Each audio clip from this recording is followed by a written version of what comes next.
Né? Então, assim, foi muito simples. Eu liguei pro Pedrinho, ele já tinha me mandado um áudio ali, até falando para eu ficar tranquilo e que confiava no trabalho e tal.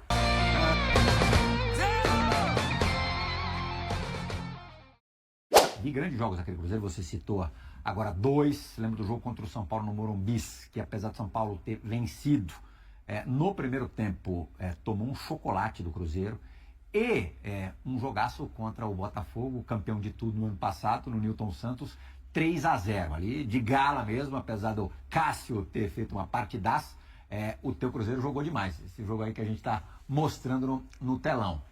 Esse jogo, aliás, foi logo depois de uma dessas experiências de vida que eu vou citar, o tal do áudio vazado.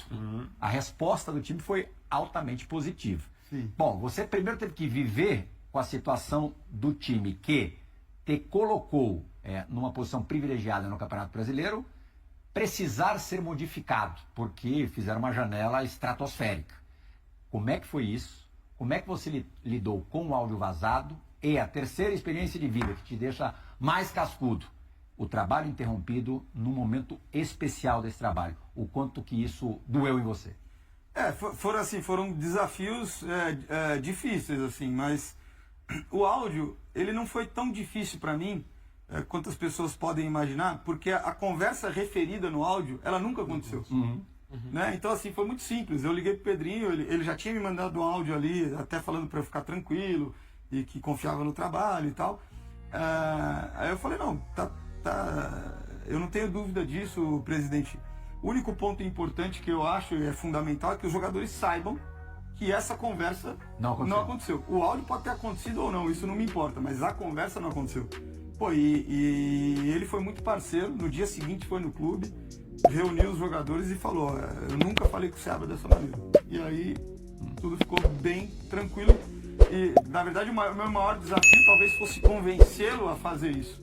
Mas ele foi muito, mesmo sendo presidente, parceiro nesse sentido e foi humilde o suficiente, né? Porque não é qualquer um que faz isso, de chegar na frente dos jogadores e falar isso. E ao mesmo tempo teve uma troca, que foi importante. E aí, a partir daí, ele pôde colocar algumas coisas, os jogadores também colocaram outras coisas, e eu também coloquei. E aí isso também gerou esse momento especial de engajamento e de mobilização que resulta na postura, na atitude, na energia que a equipe levou para campo nesse jogo, né? Contra o Botafogo. Contra o Botafogo. Esse gol que apareceu aí é até algo que eu queria falar. A gente está falando de não poder treinar, né? É uma situação que é até um termo que Aquele que começa lá atrás. Que começa lá atrás. Eu vi ele passando ali. Eu aprendi com o treinador que estava no Sub-17 do Cruzeiro, que era o Eduardo Guaranucci. A gente tinha termos diferentes, né? Para mim, quando eu quebro uma pressão de saída de bola, eu já chamo de estouro, tem que estourar. Não faz sentido eu correr o risco de quebrar uma pressão e não acelerar, permitindo o adversário retornar atrás da linha da bola. Então, se eu quebro a pressão, eu tenho que estourar tudo, né? E o Edu, o Guadanucci, ele fala de pós-quebra, né? Quebra e pós-quebra. E se você for pensar, isso faz todo sentido no futebol, né? Qualquer momento que a defesa tenta intensificar uma pressão, ou ela vai neutralizar, vai pôr a bola para fora, vai fazer uma falta, ou ela vai roubar essa bola. E aí o time que perdeu a bola vai fazer uma contrapressão, né? E aí pode ter uma quebra da contrapressão. Toda vez que tiver um pós-quebra, é um momento o quê? De espaço, de velocidade, de uma troca de ritmo coletivo das duas equipes. E é o que você vê nesse gol aí. Para você conseguir treinar isso daí, você precisa ter 4 dias pro próximo jogo. Senão, você não tem tempo de recuperação suficiente. Então, quando você joga a cada 3, 4 dias, você não treina espaço de velocidade e troca de ritmo coletiva. Você acaba ficando com um jogo que acaba sendo muito mais lento. Tá certo? Né? Então, e você acaba negligenciando e desperdiçando a oportunidade de concretizar diversas vantagens. Né? Então, eu consegui colocar um pouco disso no profissional do Cruzeiro em uma das datas FIFA, uma vez. E isso resultou em algumas situações semelhantes a essa aí. No Sub-20 do Cruzeiro, que eu tive 2 anos, a gente conseguiu... Campeão da Copa do Brasil, né? Foi campeão da Copa do Brasil, depois disso da Copinha, né? E bicampeão mineiro, né? A gente conseguiu, durante 1 ano e meio, dar um estímulo semanal desse tipo de situação. além da gente preparar os jogadores para os momentos de troca de ritmo coletivo, individual e coletivo no jogo, e a troca de ritmo hoje no futebol de alto nível é um dos aspectos fundamentais para a hierarquia técnica de jogador, né? Porque as pressões subiram, os jogos estão muito intensos, né? Você também prepara os tecidos dos jogadores para suportar a lesão, porque você consegue tracionar esse tecido e progredir de uma forma que seja segura. Então no sub-20 do Cruzeiro a gente ficou 10 meses sem uma lesão muscular. Então essa é a diferença que você tem, primeiro, quando você consegue um trabalho que seja plurianual, porque você faz todos os ajustes de um ano para o outro, sejam eles metodológicos, sejam eles de elenco, sejam eles de concepção de ideias, de aprimorar suas próprias ideias, né? E você consegue também transformar uma cultura de trabalho e implementar isso aí. E isso no futebol brasileiro, poucos conseguem fazer isso, né? Então você vê, tem alguns trabalhos longevos, só que uma vez que eles rompem essa barreira, eles se consolidam de forma muito, né? Como é o Vojvoda, como é o Abel. E doeu muito o teu trabalho quebrado? Doeu teu trabalho quebrado. Sabe por quê? Porque nós tivemos sim ali, em alguns momentos, uma sequência grande de falta de resultado, principalmente no Campeonato Brasileiro.